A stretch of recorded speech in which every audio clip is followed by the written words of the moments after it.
good day, everybody. Welcome back to our Working Together series with Rabbi Karmi Ingber, and we're coming to you live from the Netiv Zoom room in Houston. Always good to catch up with Rod and several other people there that join him in his meetings. Always got lots going on, but we look forward to hearing what Rabbi Ingber's got to say. I think he's still finishing the book of Nehemiah. So let's just jump right in and turn it over to Rabbi Ingber. Rabbi, are you there? Oh, you're on mute. Rabbi, you're on mute.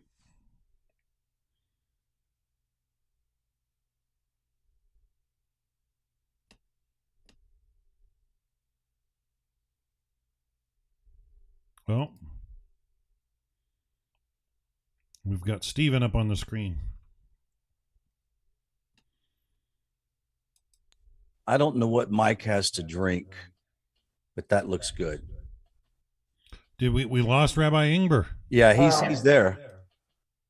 I've just made it. It's some kind of rehydration thing. I've just spent the last hour and a half in a Hebrew class, and I'm kind of exhausted. I bet. I'm telling you. It's carbonated water and some other stuff. Okay, that's good. Rabbi Ingber disappeared from the camera. He may have had to back out. Yeah, I think because his mic. Oh, yeah, I see he's back with us. Rabbi, can't hear you. Unmute you got yourself. I think if you've got control, you can. Okay, now I should be good. You hear me now? Yes, sir. All right, Rabbi, you're live on the air. We're going to turn the class over to you. And okay, good to see everybody. We are in recording in progress. Or Nehemiah in English. I learned that word, you see. Okay, so we are up to chapter 6 or 7. Let's see. We're up to actually 7.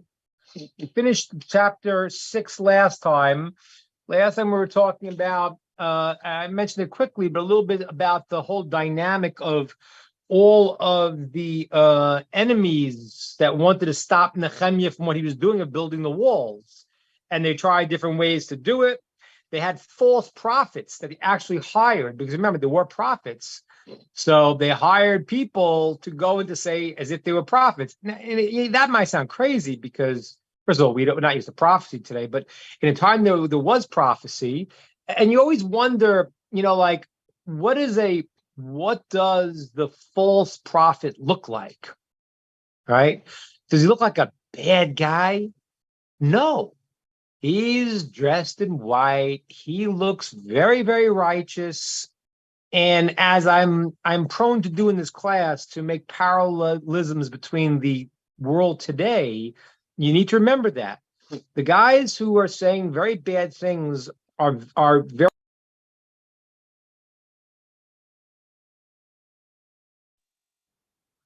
cloaked in self-righteousness. So there were these false prophets that the enemies of the Jews hired to go in to tell Nehemiah, listen, this and that, go hide in the temple. He said, I'm not a Kohen. I can't go into the temple area. So why are you telling me that? You're obviously not the real deal. And the various ways you talked about last time, how you see through a false prophet, I think we talked about that last time, because it's very crucial. I mentioned that. I know. Say, you know what the problem I'm having here is that my phone keeps people keep calling me and it keeps making it go to mute.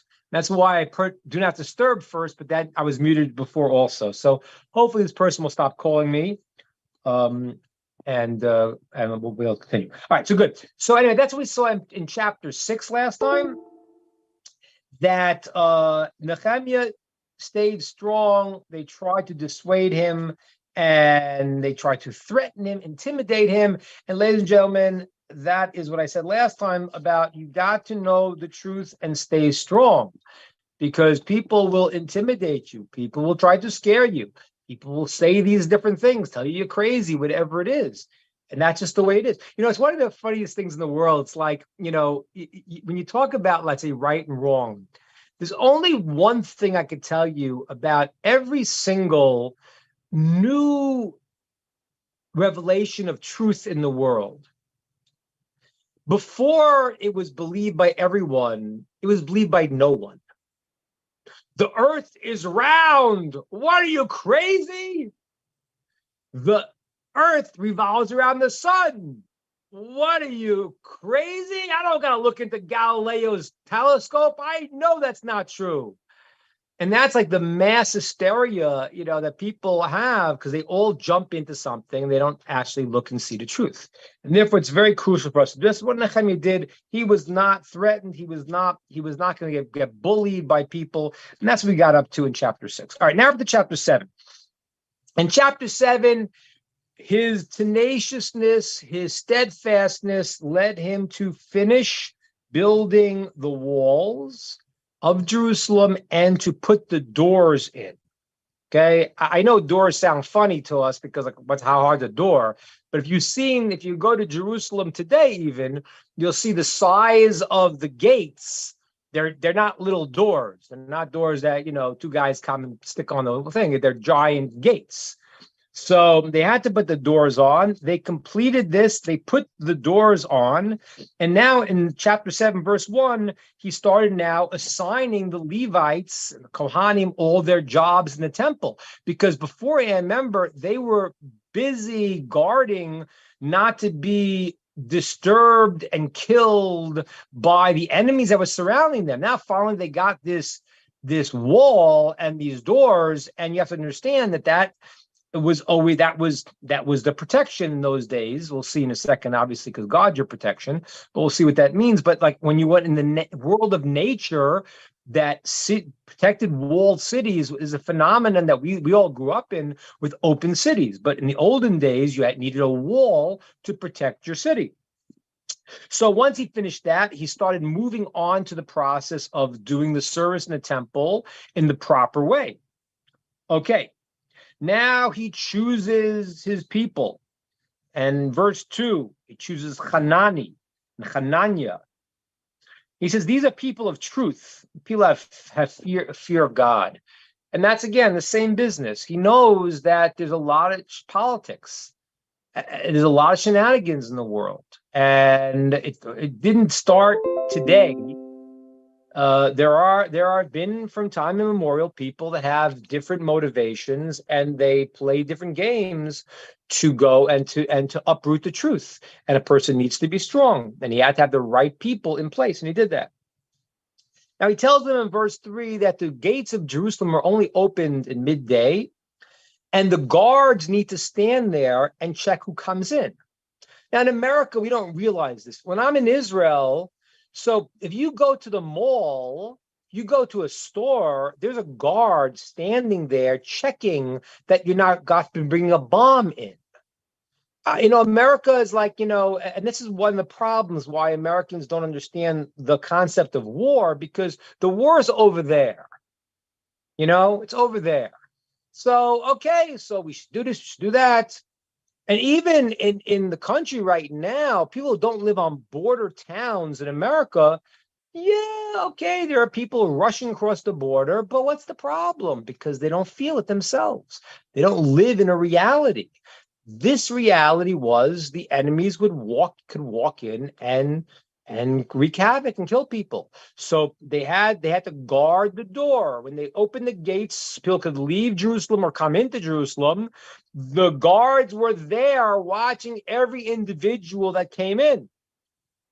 Now, in verse 4, it says that the city was large and the people were small, and there weren't a lot of houses built. Now, the question is, why does the verse say that? It's like, it seems out of place. Doesn't seem like.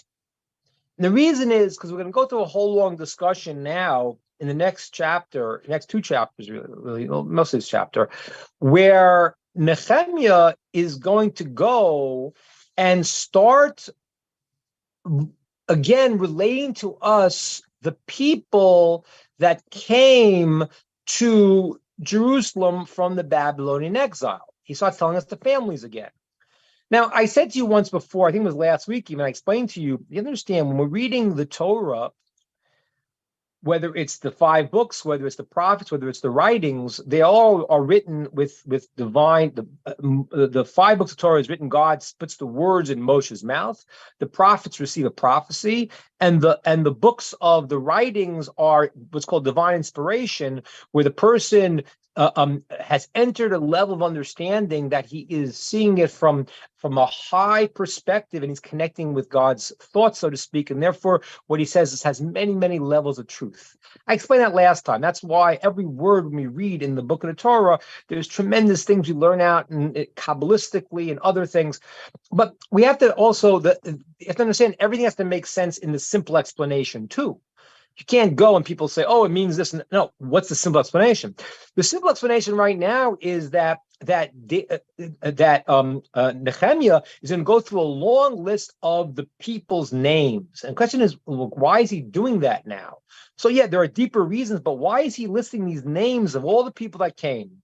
And even more so, it's weird because we had this list in Ezra in the previous book. Remember, Ezra and Nehemiah came earlier. This book is written in the 20th year it starts. Nehemiah comes in the 20th year of the king Artaxerxes, which is another name for Darius the Persian, and Ezra came many years earlier. So he starts now repeating the names of the people that came in with Ezra in the beginning. Why is he repeating it? It was actually said in the book of Ezra. So why is he repeating it here? I needed a base explanation. Not only that, but if you read the book carefully, you'll see he lists the names of the people, and then he lists the numbers in each family. And if you cross-reference them to the book of Ezra, the numbers aren't always the same. In most cases, the numbers in the book of Nehemiah are more than the numbers of those per family that came in the book of Ezra. So what's going on? Just a basic understand what's happening here. What's happening here is, and this explains why the book says why Nehemiah wrote that there were very few people in the land, because we're going to see in chapter 11, as Nehemiah is going to set up a system that from every family, people will live in the city of Jerusalem. And that's why it's an introduction. The introduction is that Nehemiah saw they settled the holy city, but people weren't living there. It had been in ruins from the destruction. The people come back, but it's a city. People were agricultural. They had to grow things. They had to live in a place where there were fields. And so people were going to go and live in other places outside the city. So he saw the city is small. He needs to populate the city. So what he's going to do now is he's going to repeat the people, the names of the families that came, because we're going to see in chapter 11, he's going to take from each family a certain amount that he's going to tell them to live in the city of Jerusalem. And it's a big thing. It's a big thing. Cheyenne, I saw your message. I didn't forget about what you sent to me. I'll explain to you why my delay is, but I reminded this because I used to live in the old city of Jerusalem. I was blessed to live in the old city of Jerusalem for 5 years. And I remember there was, and I didn't know what this was until a couple of years later, but there were these rabbis that lived there. I was very close with them. I was younger. I was in my 20s, and they kept telling me, make sure to buy a house in the old city. I live in the old city. Live in the old city. And the old city of Jerusalem is one of the most incredible places in the world, of course. It's also challenging now because you don't have fields. Everyone's together. It's like, it's all paved. And then you have tourists coming in day and night. Sometimes you feel like you're living in a fishbowl. It's like, you hear every single language all the time. People pointing, oh, look at that guy. Look, he's wearing this black thing on his head. Well, doesn't he look interesting? And they're saying it in German, so you know what they're saying, So, but you figure it out after a while. So these guys, these rabbis that were there, they always say to me, come, buy a house, live here, stay here. Make sure. And then I saw years later a book that was written by their rabbi, which I'll explain more today, the Vilna Gaon, The rabbi is called the genius from Vilna, Eliyahu, Vilna, and he Kramer, they call him the Vilna Gaon. He was an incredible genius. Just like I can't even. I'm not going to tell you the stories because you probably won't believe them. They're just bizarre. But the reason why you can't even believe it because let's just say one thing. Understand? There's. I mean, I can show you some of books. So if you look some of my books around my house, okay, I have different sections of my books. I have 3 full rooms of books. I have thousands of books. Thank God, Baruch Hashem. And there are thousands upon thousands of Torah books. The Talmud is one of the central books that we have. And I'll pick up a Talmud. There's a Talmud here. There's a Talmud. Okay. Now, there was a test they used to do. This was not for a genius. This was for a regular person. They would take a Talmud. They'd open it up. Okay. Let's go. Open it up to page. Let's start from the first page. The first page of the Talmud. They'd open it up. This was a test that was done to any student coming along. Another Talmud. They'd say, okay, listen. You have all these pages here for this book of the Talmud. We're taking a pin. We're going to put a pin through, imaginary pin, through this letter here. The letter Nun in the 8th line of this book of the Talmud. So this was the test they would give for students. It's called the pin test. Imagine we're putting a pin through this book on this letter. You need to tell me every single letter that it's going through in every page. What letter we go through on this page? What letter goes on this page? You need to tell me every single letter that the pin would go through on every page of the next 200 pages of the book. Yeah, and it's like I remember I sat with one guy. He was a guy who was real genius, and he played this game with me. Just to show the Talmud is 60 volumes of this, 60 volumes, and I would pick a book. And I saw this. I tell him the last word on the page. He tells me the next page in any book. So. Those are regular people.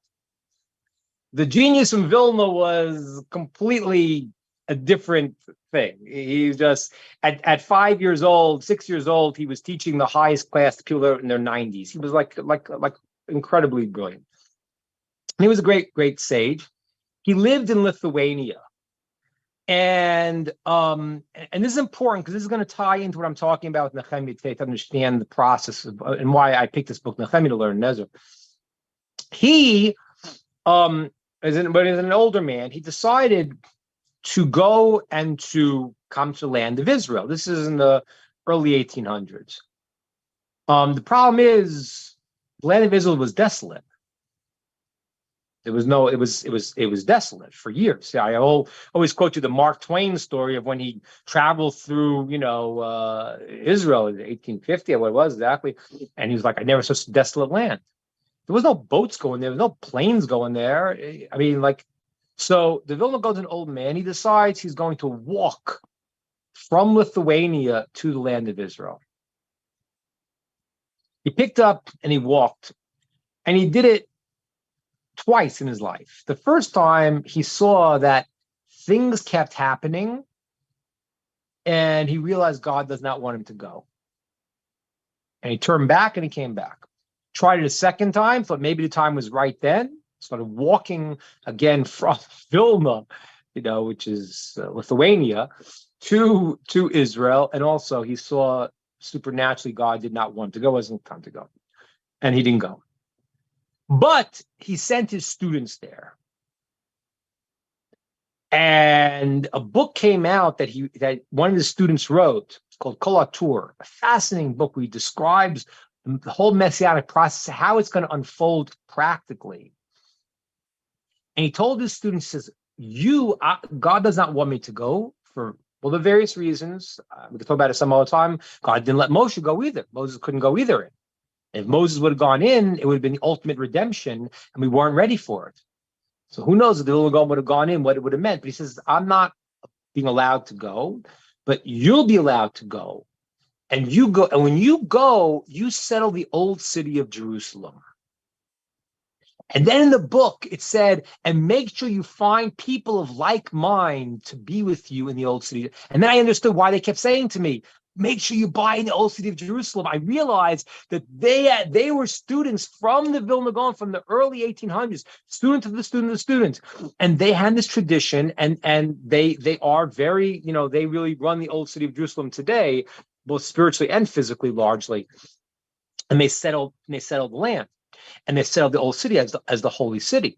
But what happens is that people, it's you're living in the city, the holy spot. It's amazing, the greatest place on earth. At the same time, it's sometimes hard because if you want to grow things, well, you can. If you're an agricultural society, you don't have a field in the middle of Jerusalem. So Nehemiah is now listing all of the people that came for the purpose we're going to see in chapter 11, where he's going to take a certain percentage, we'll talk about, from each family, and he has them be their representatives to live in the old city of Jerusalem, within the walls of the city. Okay? So that's why we're repeating these numbers. Okay? That's the first thing I want you to understand. Obviously, there are deeper reasons as I taught you last time, but the simple basic reason is because this is a process. He's explaining now, these are the people, and this is what we're going to take from each group, and this is what's going to build for us the city of and that's why the verse first said there weren't a lot of people there, because he realized he needs to go and to fill the city up, and this was the proper thing to do, and this was the idea that the sages tell us that God put in his head. He understood that this is what he has to do to build up the city of Jerusalem on the return to Zion. Now, the second thing I wanted to say, those who noticed, because I know we have some very astute people here. If you look at some of the names of the families and the numbers of each, you'll notice that sometimes they're not exactly the same number. It's very interesting.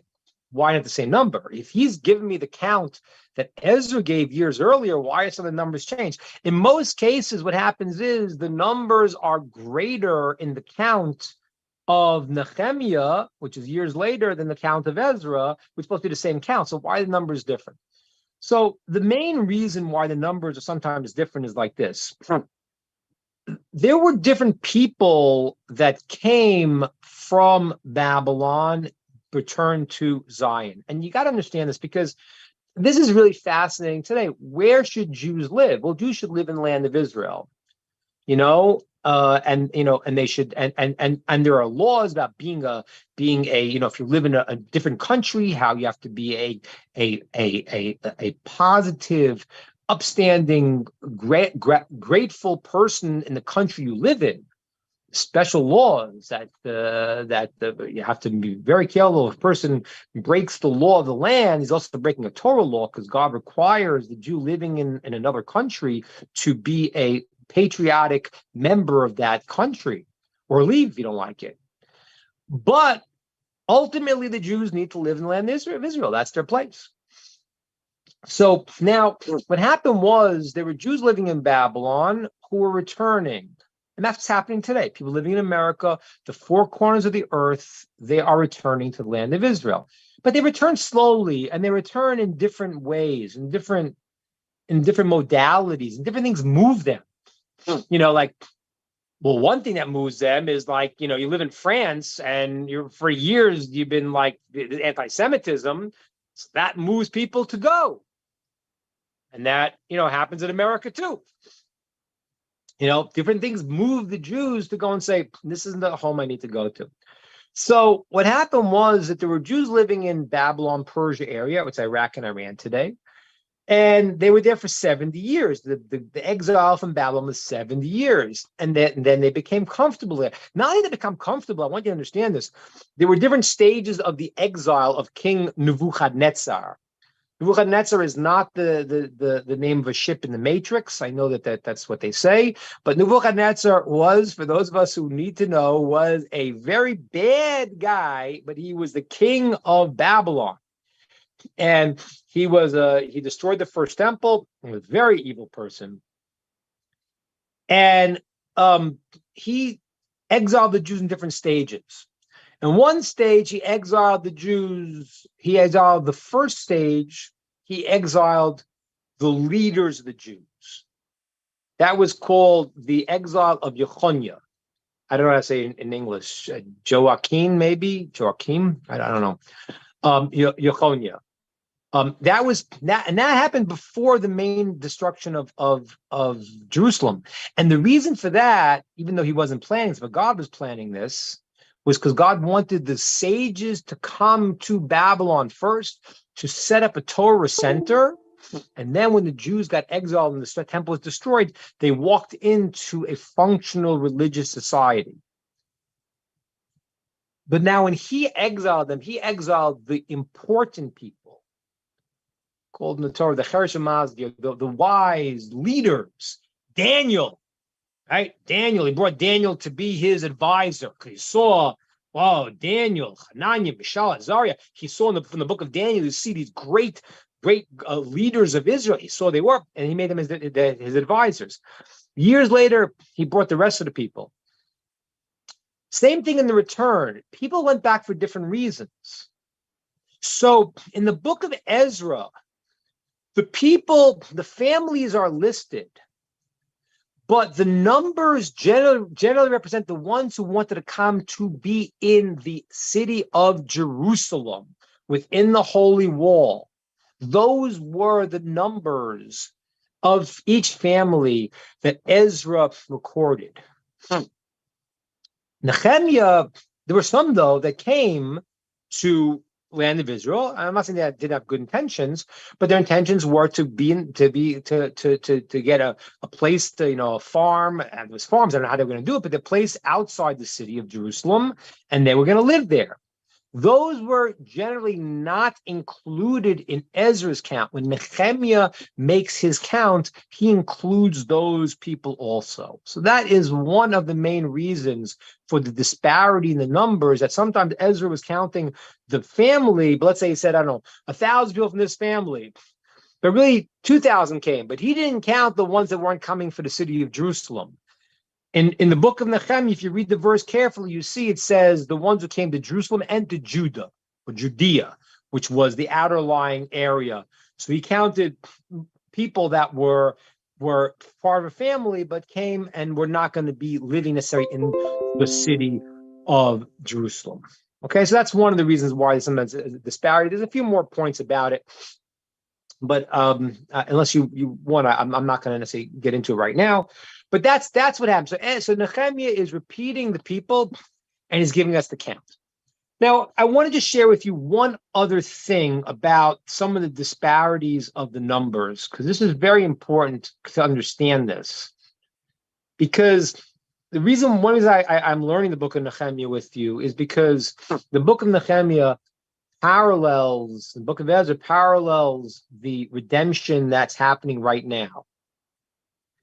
So one of the other reasons why some of the numbers are different is because there are people that came, families that came, and then there were individuals that kept coming afterwards. And that's why if you look at the total number that Nehemiah and Ezra give, the total number is higher than the individuals, because the individuals are the families who came from the families, but individual people kept coming.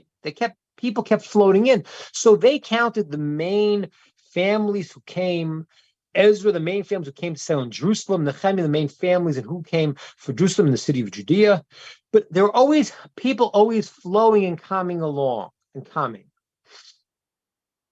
And that's why, in the end, some of the numbers have to be understood, because even though the total number is the same, the individual numbers sometimes change because sometimes people came afterwards and people were still coming. Now, why do I want to stress that point to you? Because I told you earlier the story of the rabbi, the Vilna Gaon, who sent his students to Jerusalem. And you should just know he wasn't the only rabbi who did that. In the early 1800s, after the Jews had been exiled, and there was a arousal that God created in the hearts of the Jews. It was time to return to Israel. And people who learn history and think that the return to Israel started the Zionist movement in the early 1900s are completely wrong. It's not what happened at all. Jews have been living in Israel, even in small numbers, always. I told you last week about Nachmanides, who went in the 1400s, and he set up his synagogue there, which is still there today. I mean, it's been changed a lot, but synagogue on his name, where he established, is in the old city of Jerusalem. I used to pray there regularly, and Jews always lived there in small numbers. In the 1800s, there was the sentiment that God put into the hearts of the Jewish people, and I'll tell you a little bit about it. I can't say too much about it because it gets very, very deep and very, very mystical. I'm not sure I could say, but if you look at the world was created in 6 days, and the 7th day is the Sabbath. Right? That's what we learn. In the Jewish calendar, we are in the year 5,872. So right now, what happens is we are 5,800 something years into creation. So that means that we are what's called in the 6th day. Right? If you learned Einstein's relativity, you know time is relative. So each day parallels 1,000 years. And we are now going into the time of the 6th day when Adam and Eve are created and moving into the 7th millennium, which is Shabbos. That's why Mashiach has to come within less than 200 years. So the rabbis started to sense the power of the redemption was here. And the Vilna Gaon sent his students, the Baal Shem Tov, who was the rabbi, who was the head sage of the Hasidic movement at the time, who founded the movement, which is, again, not the same thing. It's all one Torah, but just different emphases. They started sending their students to Jerusalem, to Israel. And what happened was a group called the Chovei Tzion, the lovers of Zion. And every single town in Europe had individuals that would go to Jerusalem, go to Israel, and they were called the first settlers of Israel because they were going in mass, but they had no money. There was again, as I told you last time, there was no agriculture. There was the country was desolate. It starts getting built in the 1800s when different Jewish people are investing and sending the Jews back to reestablish it. But the first people coming there didn't have money. They used to have in every town in Europe a collection box to gather. And in Europe, they were usually poor, because they weren't allowed to go to schools, they weren't allowed to have own land. There were a lot of things they weren't allowed to do in different places, in different times in Christian Europe. But they would gather money and they would send it to support the Jews that would go into the land of Israel. And I met a descendant, from that, like someone who lives in Israel. My mother, Allah Shalom, told me. She told me that his father was. And his father, his grandfather, was one of the people they sent from his town before 1948, in the early 1900s or late 1800s. They sent him to live in Israel. So why am I telling you this? Because that's the incredible process that's happening. And I'm going to show you this more as we go on today's class. But what happens is that there's different ways the redemption can happen. One is a supernatural, miraculous way, like happened with Moses and Joshua. Joshua walked in, they went around Jericho, the walls sunk into the ground, and the whole thing was supernatural. But the second redemption, the redemption of Ezra and Nehemiah that we're talking about, it did not happen that way. It could have. The sages said if we would have been worthy of it, it would have happened that way. But it happened in a much more natural process. It happened through a process of building the wall, fighting the enemies, and you had to see God's hand in it. And the end of the last chapter, it's amazing. We read, and I pointed this out, that the enemies of the Jewish people who kept trying to stop them from building the wall, it said, it was very fascinating. I think I mentioned this last time.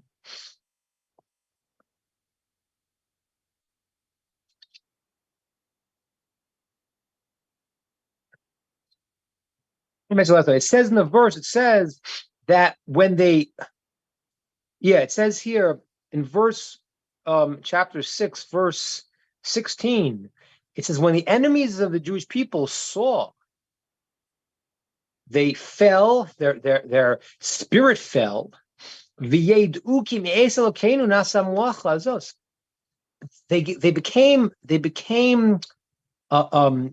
distraught. And the verse says, and they knew that from God this whole thing had happened. Now, I want to tell you something, and this is why I speak to you all, because if you saw that this happened through God, I hope everyone on this chat, and this is what we call it, I hope anyone who hears this says, yay, that's great. Wow, I see God's bringing back the people to the land, and they're going to build a temple to be good for everyone, to be truth and kindness and love in the world. How did these people see it, recognize it was from God, and be so distraught? Because they didn't want it. They didn't want to put their lot in with God and his people. And therefore they were actually fighting God. And so what happened now is that Nehemiah has finished building the walls, finished putting the walls, the doors, the gates of Jerusalem, and now he's moving the attention to doing the service in the temple, and he has to rebuild the city. And what he has to do is he has to take the people, every family, and make sure there is a sanctification of every family who are going to come and live in the holy city. This process did not happen in a supernatural way. It happened in hidden miracles, which are our lives. Our lives are hidden miracles. You got to see God in your life. That's the way the second redemption happened. And it could happen the first way. Talmud says if we would have married, it would have happened. And this book I told you, where the Vilna Gaon, this rabbi, describes what's going to happen when he sends his students to Israel. He explains that it's going to happen in this way. He explains it. It's fascinating because he goes through the details of it. It's literally shaking. I mean, he gives dates. He says 1948. I mean, he says it. He wrote it in the year, and he has a whole calculus how he figures out. It's shocking. When you read, you're like, and when you read it, and he explains how he knew, you're like, oh my gosh. He has the calculation of when the Jews will come to the land, as they'll come, but it's happening in a non-supernatural way at this point. We still don't know how the temple will come down, if it'll be supernatural or not, so we don't know that yet. That depends on us. Depends on the actions, depends on many factors. But the return to Zion that happened here in the story of Nehemiah is paralleling the return to Zion today. Okay, so good. Questions, comments, what I said so far?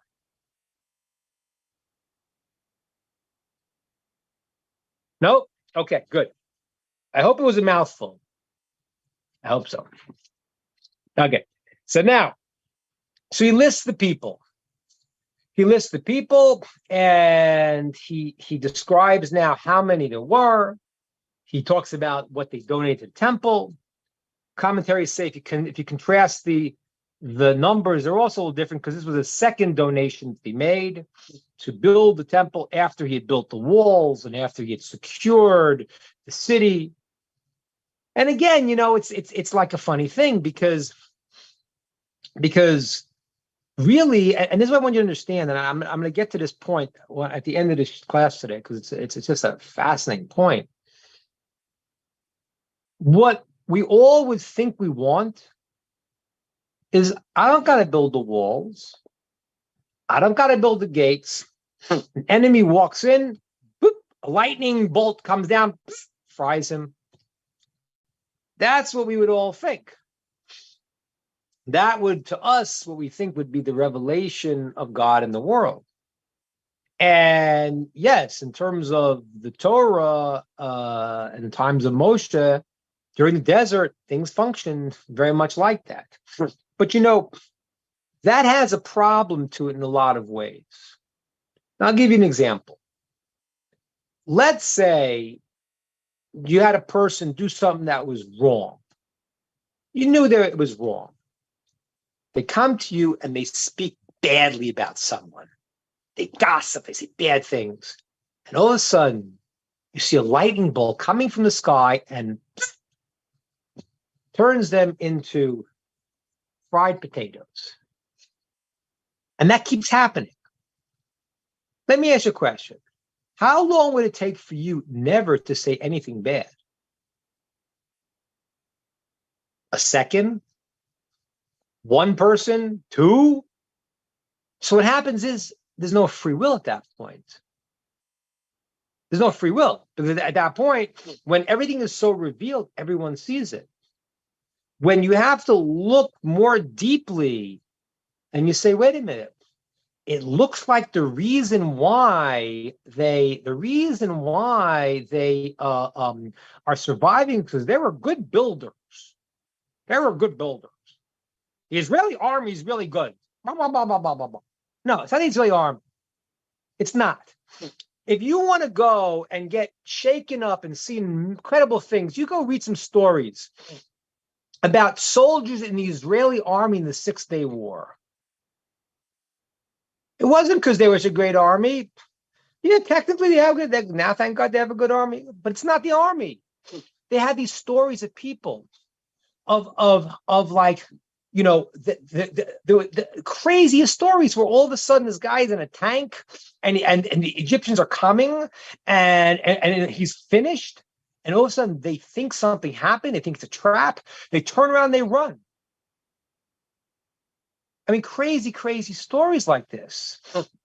If you read any of these soldiers who are fighting in the 6-Day War or the Yom Kippur War, I mean, that's not the Yom Kippur War. Yom Kippur War, the army was sleeping, meaning that what happened was Yom Kippur is the holiest day of the year, and they called the reserves up and they went back to the Israel, and they thought that what was going to happen was, Golda Meir and the leaders thought, they're not going to attack us. They already saw the 6-Day War. They're not going to do it, but they're stupid. They're not going to. But they did. And they knew that the Jews were all in the synagogue praying, and they knew they had very few people guarding, and they attacked. And they start going in, and the truth was that there was no one there. And they could have gone straight all the way across the country, God forbid, and overrun the country.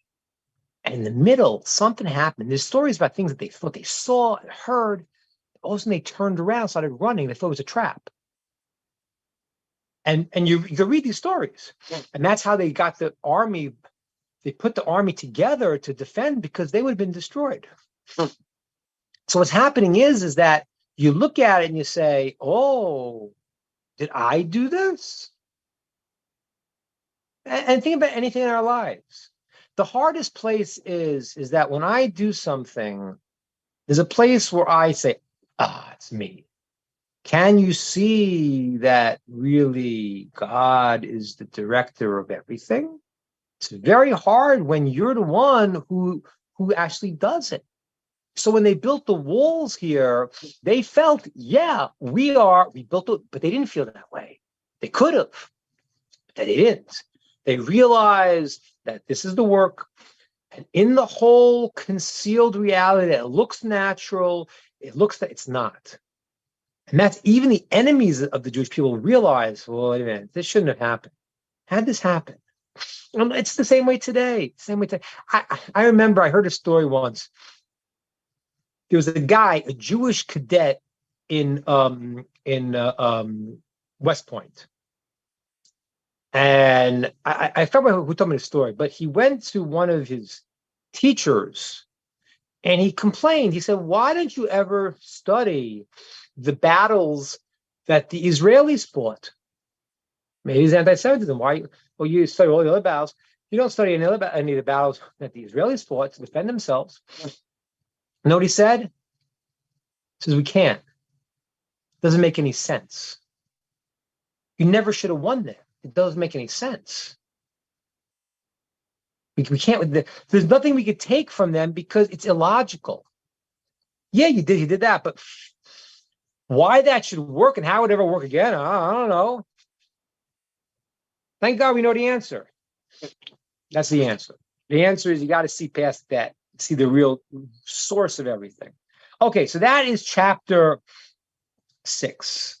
Chapter 6 recants and repeats over the people, which Nehemiah is now going to take from every family and put them into the city of Jerusalem. And it talks about how he's reestablishing now the service in the temple. End of chapter 6, verse 73. I'm sorry, chapter 7. Chapter 7. It says, now, Vayishu Kohanim Levim, they established all of the people back in the city, and they're now going to really be able to do the service, because even though they returned earlier, and even though Ezra built the temple, started the tabernacle, but they were being oppressed. Now they got the wall, they got the surroundings, they got the people, they united the people. And we talked in last week's chapter, they made sure the people gave charity and they helped the poor. They were all united as one in the service of God. And now they're ready to take it to the next level. Chapter 8. People gathered. And now Ezra is going to read the Torah to the people. Now, everyone has a Torah. You know, we have a Sefer Torah. We have, thank God, there's many Sefer Torahs that were written. The original Sefer Torah was written by Moshe. He wrote 12 and gave it to every tribe. And there's many, many, many laws to write a Sefer Torah. And that's why we don't have mistakes. It's crazy when you think about it. Today you have modern technology. How do you have a Torah they found in Yemen and a Torah they found on the other side of the world? People that didn't see each other for thousands of years and it's exactly the same? How's it possible? There's many, many laws to write a Torah. You have to have an established Torah in front of you to write it. You can't write anything by heart. You have to write it.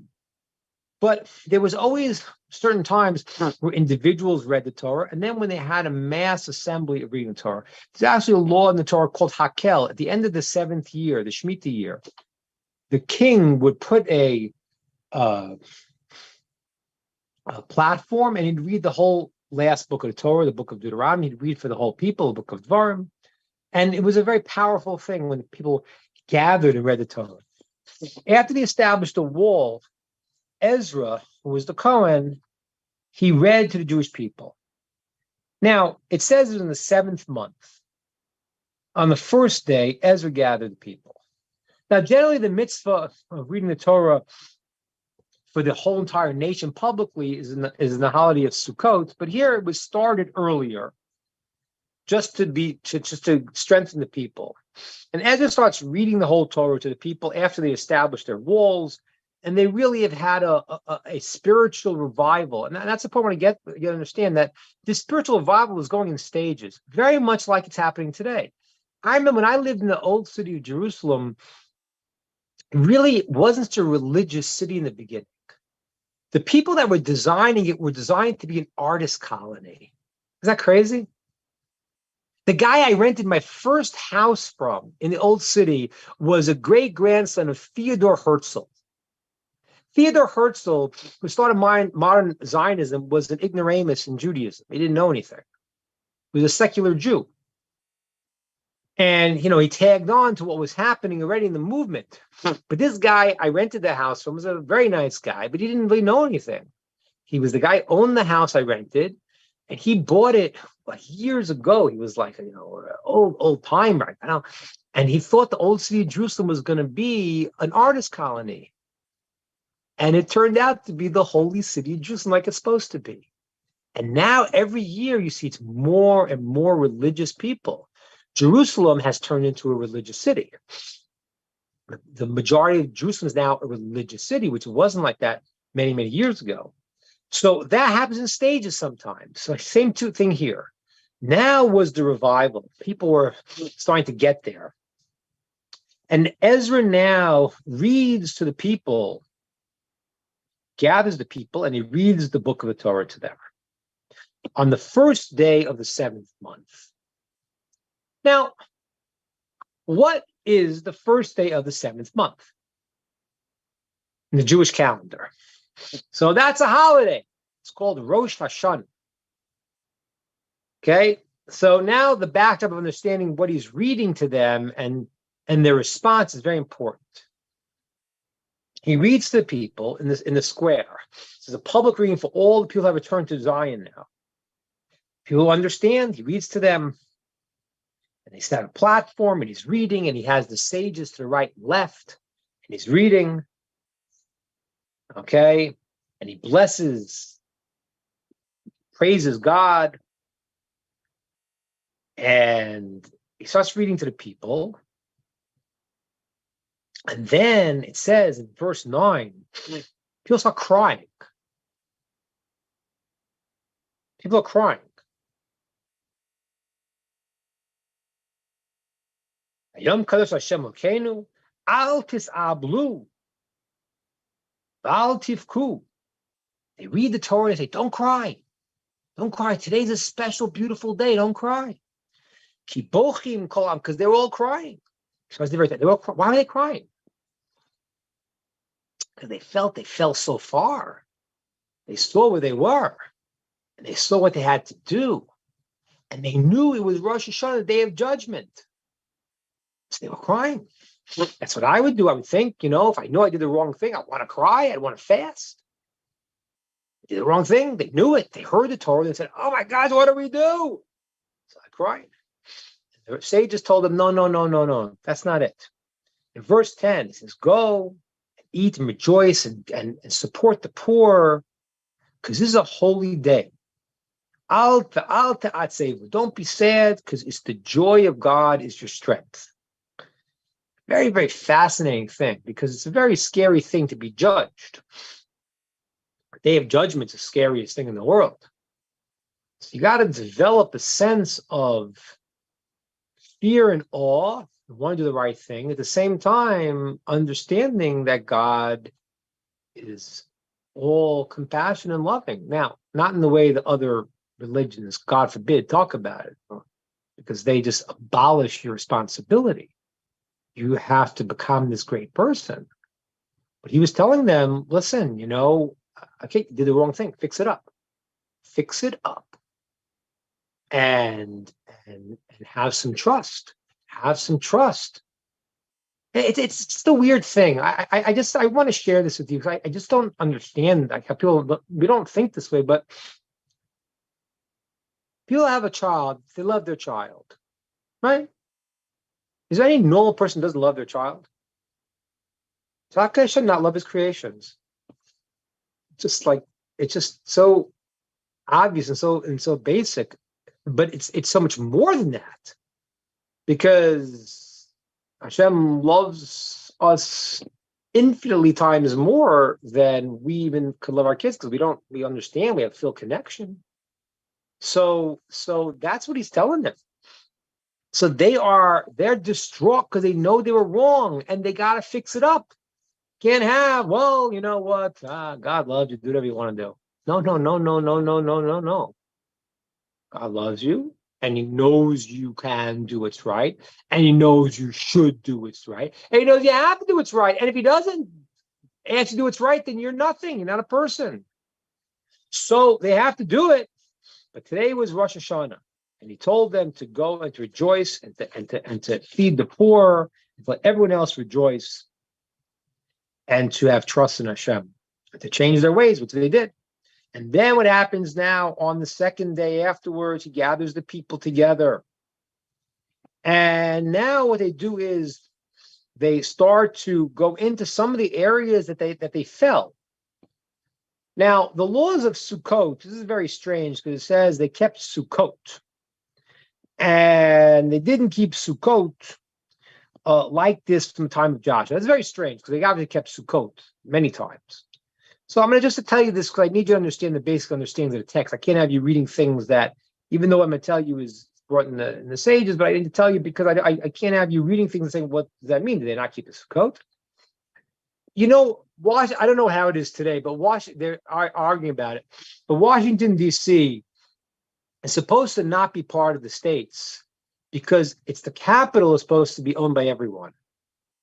Where did the American founding fathers get this wild idea from? From the Torah. That's where they got it. Because Jerusalem is considered to be the place that is owned by everyone. It's not divided into the tribes. It's not considered to be, because if you'd set up, I don't know, Washington, D.C. is part of Virginia, so Virginia has the central thing. How much more so in our case of holiness? If the temple was centered in my tribe's land, then it would be, I have a superiority. It's not, it's owned by everyone. So there are laws about building a sukkah in a public ground. You can't do that. The sukkah has to be in your ground.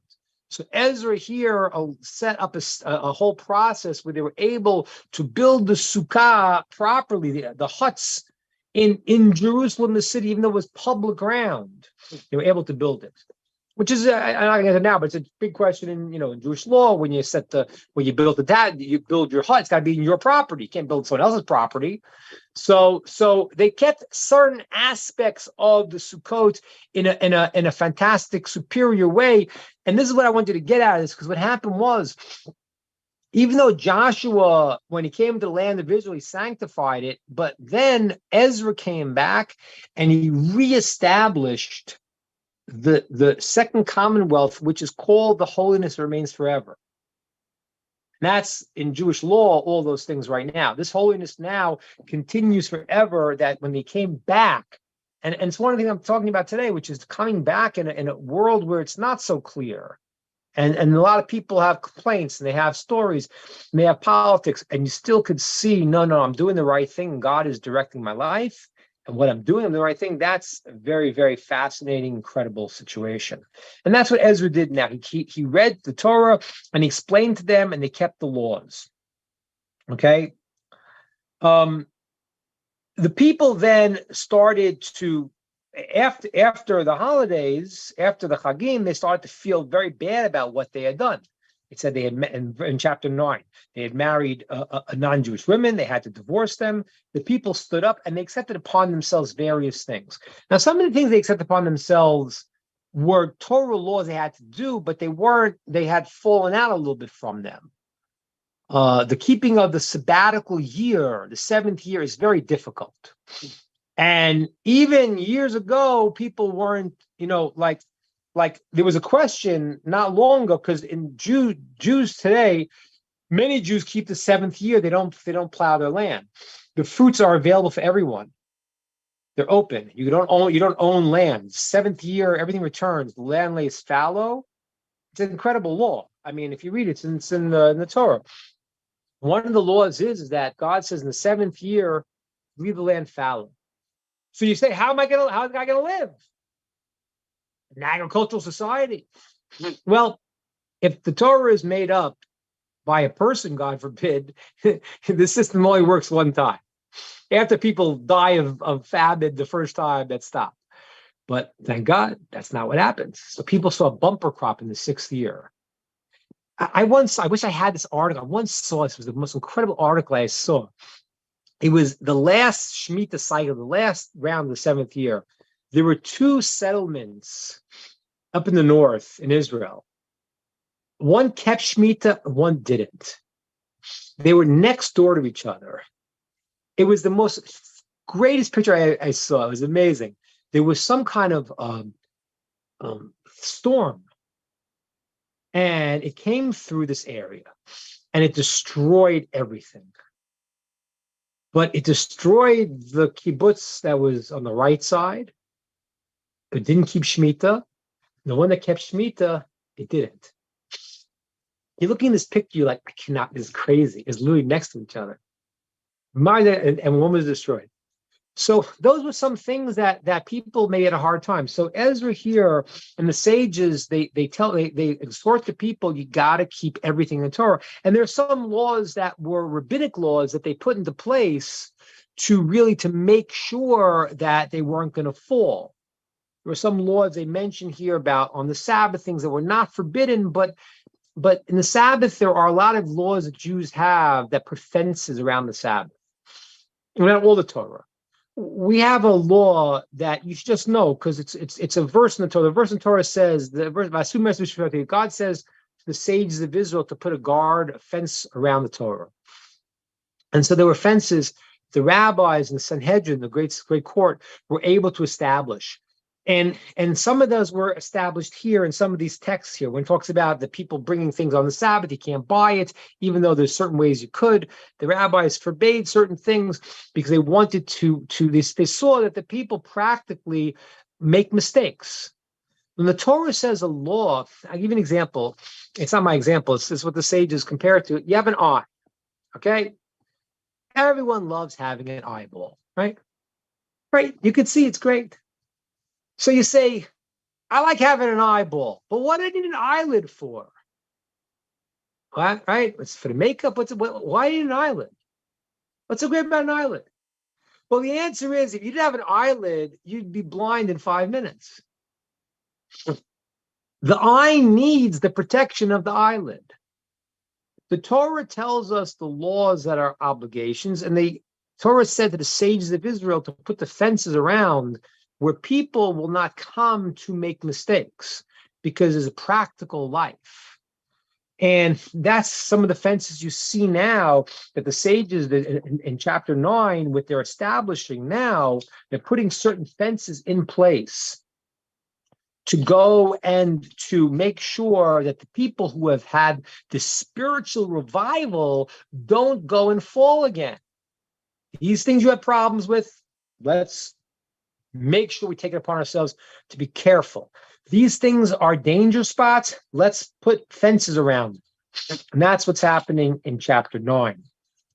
Now, also, in addition to that, in chapter 9, the Levites, Kohanim, start to recap history.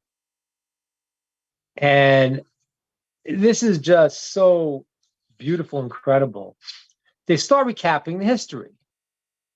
Okay, God took us out of Egypt, did miracles for us, brought us to the land of Israel, and they go through the history, and that really, and by the way, it seems to be possibly a Torah law to learn history, because if you don't know what happened, how do you understand life? God took us out of Egypt. He did these miracles, brought us into the land of Israel. And then what happened? He brought us to Mount Sinai, gave us the Torah, split the Red Sea, brought us to the land of Israel, all these things. And then what happens is, but the people, and as recounting the story, the people, as they developed and as they got all of this greatness, if you look in chapter 9, verse 25,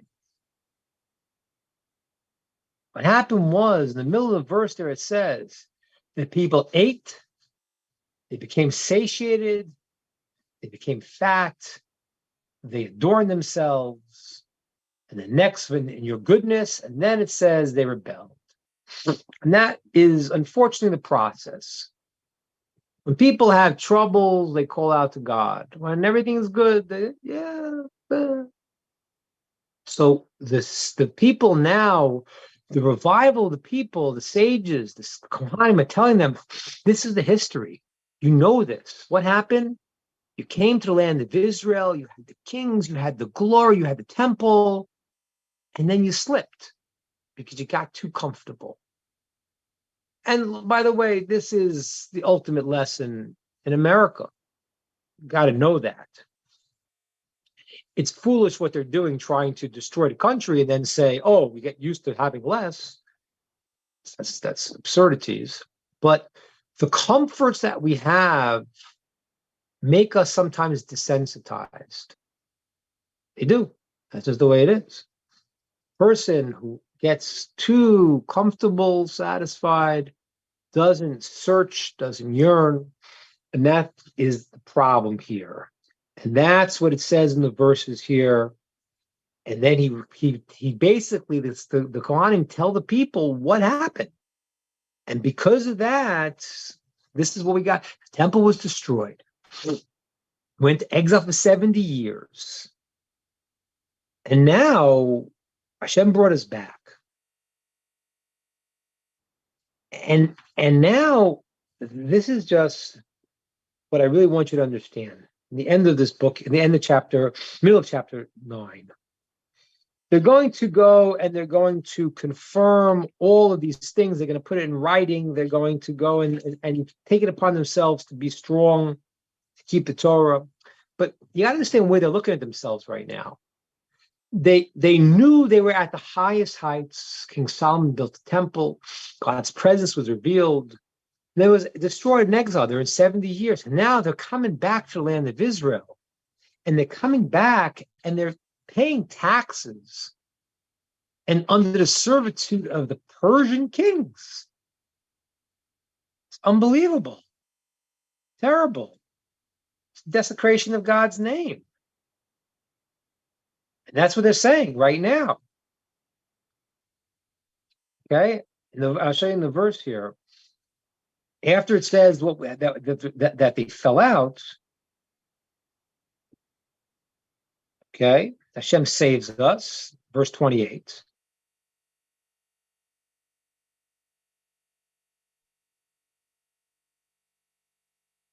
In verse 30 now, Vatim shachaleim shanim rabos, vata'ad ba'murocha, nerav lo ezinu.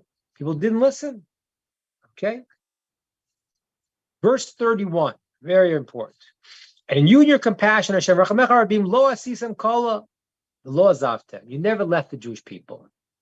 And this is where all of the people make a great, great mistake. What happened was destruction of the temple. Every destruction is not for purpose of destruction, it's purpose of rebuilding. Jews are coming into the period called the 3 weeks now. In the 3 weeks before the temple was destroyed, the 9th of Av. We don't look at it as the goal. The goal wasn't the destruction. The goal was fixing up what you've done wrong for the next level. And therefore, Hashem didn't destroy the Jewish people, and he never will. He never left us. Even though he destroyed the temple and exiled us, but he made a covenant that his promise will always be with the Jewish people. He'll never abandon them ever. And that's a myriad of verses throughout the Torah, not just here, in Tehillim, in Torah, in the book of Dvarim. Is replete with verses that says, no matter what, Hashem is married to us, will not let them go. Verse 32 is the verse I want you to understand, because it sums up what I was trying to get to today. So after it says that Hashem destroyed the temple and is going to bring us back, and we know one was, but now Elokeinu, Akela Godla, Gibu Vanora, Shomer Abris, God who is great and mighty and awesome, who guards the covenant and the kindness. Do not go and let us be lost from these people that we're you're the Malkeinu, the Sharenu, the Kohenu, don't let us be lost here. From the kings of Ashur until this day, you protected us. Now, in this verse here, Nehemiah says something that is very, very important. We don't go and give God accolades because we don't know, we can't do that. We can't understand God. Say, God, what are you going to say? The only reason why we're allowed to say those words is because Moses said it in the Torah. Now, what happened was that when the temple was destroyed, people didn't know how to understand what was going on. How can I say God is all of these accolades that Moshe said in the Torah when the temple is destroyed and the evil people are prospering? And came along Nehemiah with the men of the Great Assembly and said, no, you don't understand. That is exactly the praise. You see, the praise is the temple was destroyed. They're all trying to kill the Jewish people, and they can't do it. That means, let me give you an example. Let's say I'm playing someone chess. Okay, he's good, I'm better, I win. Let's say I'm playing someone chess and I'm so good that every move they make is just playing into what I'm doing. There was never a game, there was never a contest. Everything they were doing was only me moving to the way I wanted to go. That's a much greater chess player, right? You hear the example? What happened here was that when the temple was destroyed, in one sense, it looked like, are we now thinking that God's greatness is no longer revealed? And the Nehemiah and the men of the Great Assembly now said, you don't understand. That shows God's infinite power. That even in a world that looks like it's bad, it looks like it's out of control, it looks like, they're bringing you to World War III and they don't know why, and you don't know what's going on and all this stuff, God's running the whole show. And that is this moment right now where they say, no, you don't understand. Don't think that God's greatness is not revealed because temples are destroyed.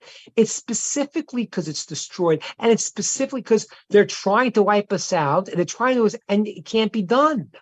God's running the show even in the hiddenness.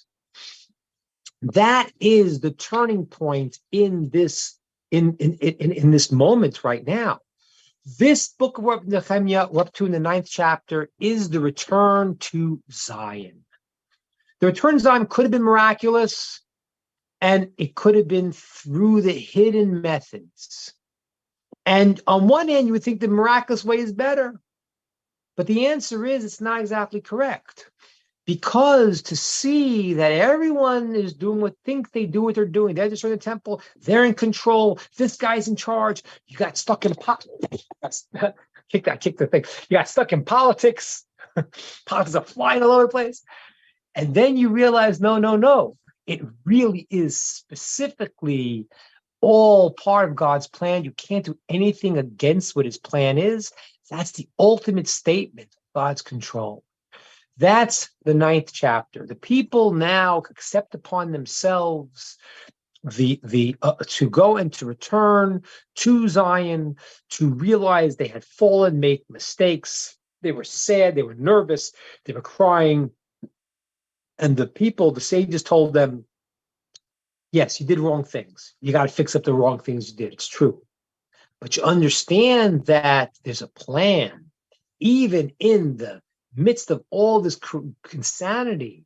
You just built the temple again, and you were guarding, you had the sticks, and you were guarding, you thought it was natural, and now you look and you say, whoa, this is really part of the grand plan. That's the ultimate statement of the praise of God. And ladies and gentlemen, I want you to understand, that's why I decided to learn the book of Nehemiah to you, because it's happening literally today. If you would have told a human being 200 years ago the Jews would be living in Israel, if you would have gone to King Ferdinand and told him the Jews will live in Israel, what are you talking about? What are you talking about? You're crazy. And the Talmud says the greatest sign the Mashiach is close is when the land of Israel will give its fruits again. So thousands of years ago, they said that's the sign it's happening. So I want you to understand that just like right now in the story of Nehemiah, when they all realize, they turn around, they say, okay, this wasn't supernatural, but it was all God running the show. And we made mistakes, and he didn't abandon us, and he brought us back, and now we're here. And all these things are happening, and it's him running the show. When we think we're running it, where you think this political guy is, that political guy is, that is the ultimate statement, ultimate showing of God's infinite power. There's no other source of power. It's not like, oh, yeah, this president is strong, but God's strong. God forbid, that's ridiculous. This is what they praise now. And that's when he gathers the people and he brings them back in. And he says, let's take upon ourselves to realize, to recognize, fix up what we did wrong, and take upon ourselves the covenant that we're never going down that path again. And that is now the turning point to what's called the Second Commonwealth and the building of the Second Temple, which really is the paradigm for the process of the Third Temple. Okay. Questions, comments, ideas? Rabbi, can you take a question from Lara is watching on YouTube? She says, "Dear Rabbi, Wait, hold on. Just before I just tell Lara, I haven't forgotten about her. I got her email. Very valuable. I have something very important to tell you, so I haven't forgotten. Just haven't gotten to it. Okay. Excellent. Okay. Yeah. All right. She says, "Dear Rabbi, how can a Noahide prepare himself for the coming of Mashiach since it's imminent? Can you give us a few action items? Thank you." Well, for Noahide, it is to keep the 7 laws of Noah. It is to keep the other laws we talked about, the laws that are sichli, the laws that make sense, that are not specifically only for Jewish people. It is to speak, support, and pray for the peace of Jerusalem. It is to support the mission and understand the mission that's happening, which has political ramifications. Again, although it's not going to be whatever the Iran deal, not the Iran deal, that's going to decide the history of it, but it's going to decide what side of history people are on. Those that really are the lovers of Zion and want to support Zion and want to be part of what's happening, they will choose the right side of history. So the action items are the mitzvot, praying to be part of this process and asking God to make you part of the process, which is what you're doing, to be part of this process, live a righteous life, support and be part of the Jewish mission, and be part of that mission in the way that you can connect to it, and to pray for the peace of Jerusalem, as the verse says. As the verse says in Tehillim, it says, Shalu Shalom Yerushalayim. Pray for the peace of Jerusalem. By the way, I have a song that I wrote that's coming out on that verse. Coming out soon. I'm going to share with you, God willing. And I have a whole verse there for Noachites in this song. So I hope you'll be able to share it with you. She says, thank you so much, Rabbi. She's full of questions and she appreciates all your instructions. All right. My pleasure. Okay, everyone. Anything else? Any other questions? Oh, Stephen's there. Stephen Green in the Zoom room. Yes, Stephen. I'm only a Noahide after a couple of years. I'm just going to throw this in. What is the importance of the Third Temple? And secondly, don't you think it's going to look a little bit strange sacrificing animals in the 21st century? Just I don't mean to. Great question. Great question. Very good question. So, the importance of the Third Temple. And this is what a temple is in the first place. A temple is not a place. And that's why, if you look at the dimensions of the ark, they didn't even fit into the tabernacle. They were too big. It had to be miraculous. It's not about a place. It's about a point in the universe where you could experience God. God is everywhere. But where is a place that you could experience God? The point is to have, and that's why the temple is built not as an edifice. It's built with the deepest mystical secrets of what it is. It's the place where God's presence is felt in the world. I think I told you this once. I don't know if you were at the class, but that was a famous story. It's a famous story that says that Plato had seen the prophet Jeremiah, and he saw him crying over the temple. He said, "Why are you crying over the temple?" It's a building. And he told him, he said, "Listen, I want you to tell me your philosophical questions you don't know the answer to." And he told it to him. And Jeremiah answered every question. He said, how do you know that? So I didn't know that from my intelligence. I knew that because there was a place in the world that I could walk in and experience godliness.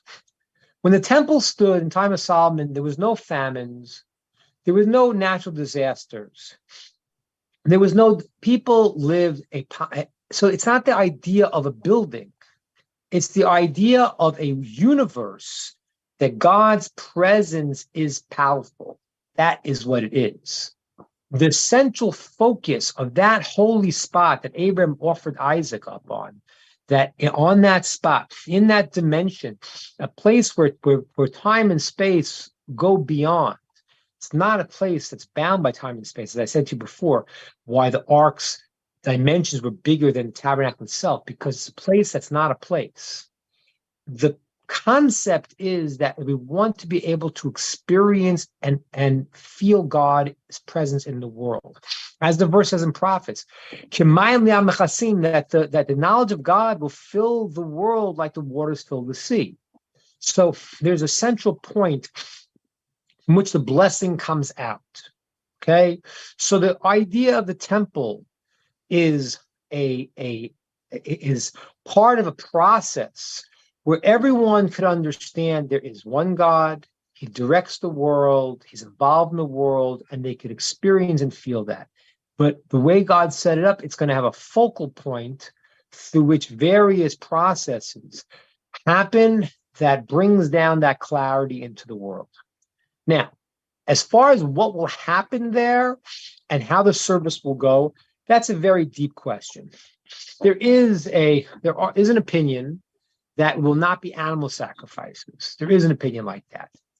There is an opinion that says that in the third temple will not be animal sacrifices.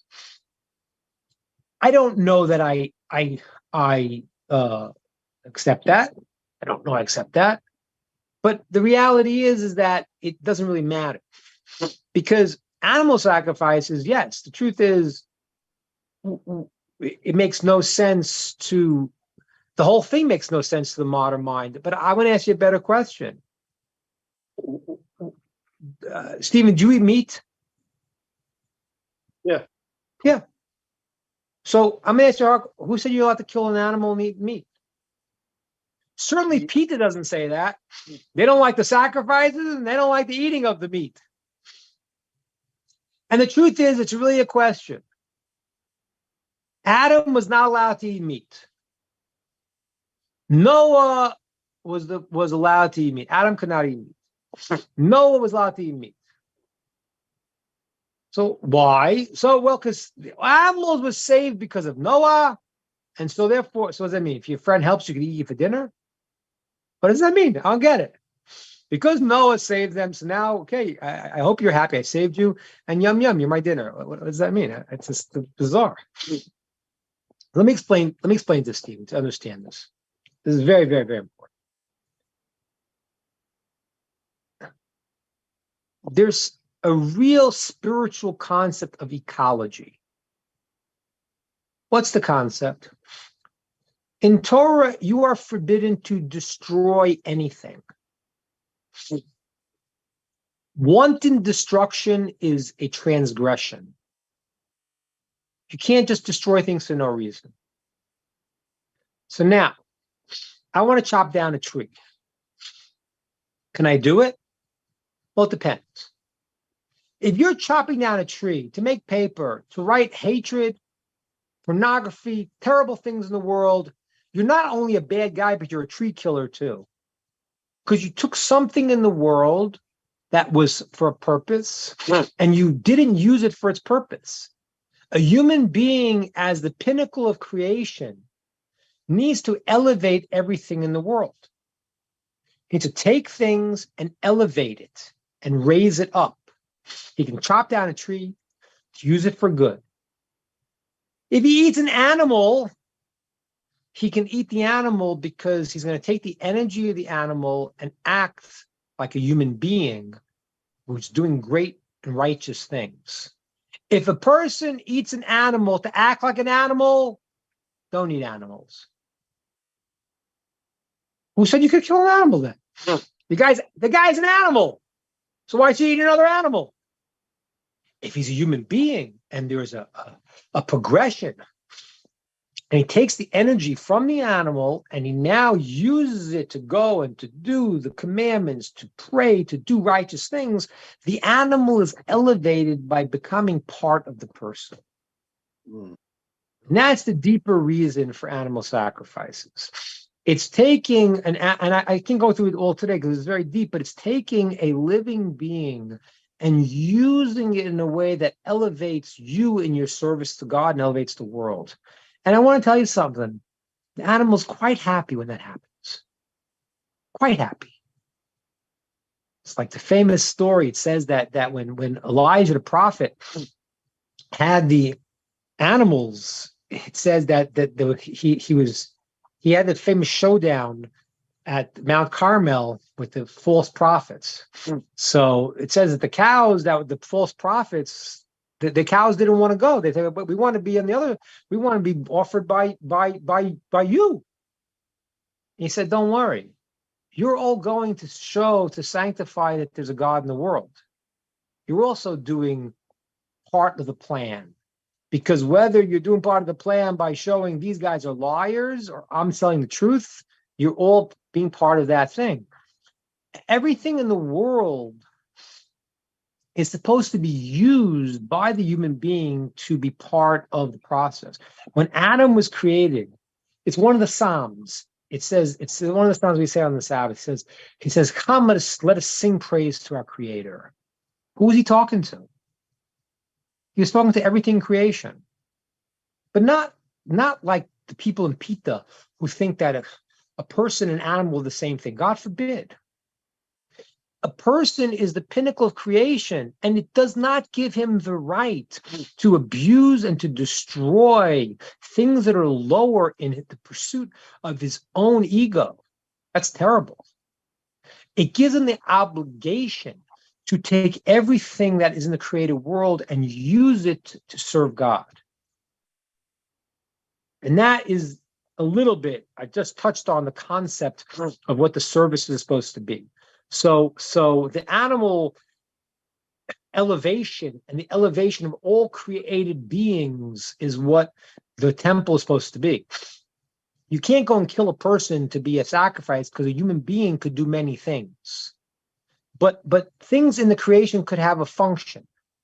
A human being has a multitude of functions. When a person takes the animal and says, wow, God, I want to give my life. I want to connect you in the highest way. And I give my life, but you can't do that because you got to stay alive to keep doing more good things. Can you take an animal and make it a vehicle for that? That's part of the depth. And again, it's all of the depth of what the offerings are. Not sacrifices as mistranslated by the other religions. By religions, because Torah is not religion. Torah is truth, and Noachai is not a religion either. It's we do what God said. There's no such thing as religions. That's just made up stuff. But what we do is we say that everything's going to be elevated, and I could use things as a vehicle, and that's why in the temple there were offerings that were flour and that were wine. Because the whole idea was for a human being to say, I am going to connect to God in the deepest way, and he gives me a path to elevate the things in the world, just like the same way when I eat. It's all about elevating everything in the creation. So the third temple is not about a building. It's not about, we got a building, you got a nice building. It's not about that. It's about God doing the impossible, which is putting the infinite into the experience of the finite. That's what it is. That can't be done. That can't be done. How can I experience infinite within? It's not possible. It's not. It's not. It's a paradox of the greatest proportion. But that's what God wants to do. What his plan was and is to create the world where human beings can experience a taste of the infinite to whatever degree we can. And it goes on forever. The temple is a edifice with the special systems that's created to create the vehicle and the focal point that we can have that. But it's not about a place. And that's why it affects everything. That's why you want it, because when you have it, and there is going to be a world that will be a different universe. And I'm going to explain this one more second. The utopia that we talk about, it existed in the time of King Solomon. Time of King Solomon, it wasn't disease, it wasn't famine, it was a short time. It's a very short time, it's 40 years. But it was a time where, and then it started, deteriorating. It was still good. But the pinnacle was a time when we were able to connect fully to God, to be a vessel to receive the light. And the conduit of that is the idea of the temple, and that light goes out to the entire world. Jews, non-Jews, everybody wants it. If the non-Jews understood the temple provided for them, not only would they have not destroyed it, but they would put 24-hour guards to protect it. And the service in the temple, how would it look exactly? I don't know. That's why I brought you the opinion that says it's going to be animal things, because I don't know what. There's a certain, I can't get into this too much because it's a little bit too Kabbalistic, but there's a certain place where people get elevated. I don't know what the nature of how things will exactly look in the process as we go from the temple time, moving into higher realities. People will change. Reality will get much deeper. And if you don't believe me, just look at science. They're searching for the unified theory in science. The stuff that's going on right now, although it's some of the worst things in the world, the dangers of AI and the realities of communication and all these things are being used for bad, but it should give you some inkling to understand the incredible power that exists. The world is not this little tiny box that these people thought, but they're dogmas of, God created it in this many years, and this is this, and now I can't look into Galileo's telescope because maybe I'll see something I don't like. I mean, it's like, this is baby stuff, So the real reality here is that the consciousness of the world is going to expand and get very, very, very great. The beginning of that process has happened. When the Mashiach comes, the temple is built, that's the beginning of the next process. That's the end, not the end of the story. And that process, the focal point of the temple, and that's when a new level of clarity and understanding comes into the world. What the service will look like exactly, I don't know, because I don't know what things will look like. But now that you understand a little bit what the idea of animals and creations are, you can start to imagine if it will be animal sacrifices like that. It's not what we thought it was. It's a much, much deeper process than the mistranslation of the word sacrifice. It's the word carbon. Carbon means something that brings you close. Okay. Rabbi, one more question from YouTube. The Woman's Guide asks, is there going to be a Jubilee year before the coming of Mashiach or after? Simply put, it seems after. Simply put, it seems after. Because we have to get the count of the Jubilee back. And there are certain processes that we get into when Mashiach comes. I mean, there's, when Mashiach comes, even the same process. The war of Gog and Magog is apparently after Mashiach comes already. So that means that there's a process. People don't want to digest the truth. That's the important part here. Be part of be part of the plan. Be part of the thing. Because what happens is like you saw in the story of Nehemiah, when they realized it was from God, they were upset. They didn't want to get on board. They wanted to fight it. So how even Mashiach reveals himself in the process. So certain things happen, certain things go, and then eventually, seemingly that's when certain people, and it's already happening. It's already happening. The return to Zion is in full bloom. Baruch Hashem. the Yeah. the sign the I always say, when I go to Israel, the symbol of the modern state of Israel is the crane. Why the crane? Because every place you look, they're building. Like, what the heck's going on? It's just building. And like all of a sudden, like just like people are coming back. All the Jews are coming back from the four corners of the earth. And that's what's happening. And it's real. And it's real. And you want to pray, and you want to say, God, like Lara said before, a person who's not Jewish says, I still want to do my commandments. I want to be part of this vision. I want to be part of this world that God is unfolding for us. And that's what it means to be a righteous amongst the nations. That's what it means. Okay. That was Very very well good. said, Rabbi. Thank you. As always. Rod, Thank have you you. got All the best. anything to say before we wind her down? The only thing I have to say is class on Monday is canceled. Is Tuesday's class on regular, Sandy? Yes. So this class coming up tomorrow night at 7 with Rabbi Avner is canceled. He'll be in New York. So until next week at the same time. Rabbi Ingber, are you okay for next week? And are we still in Nehemiah?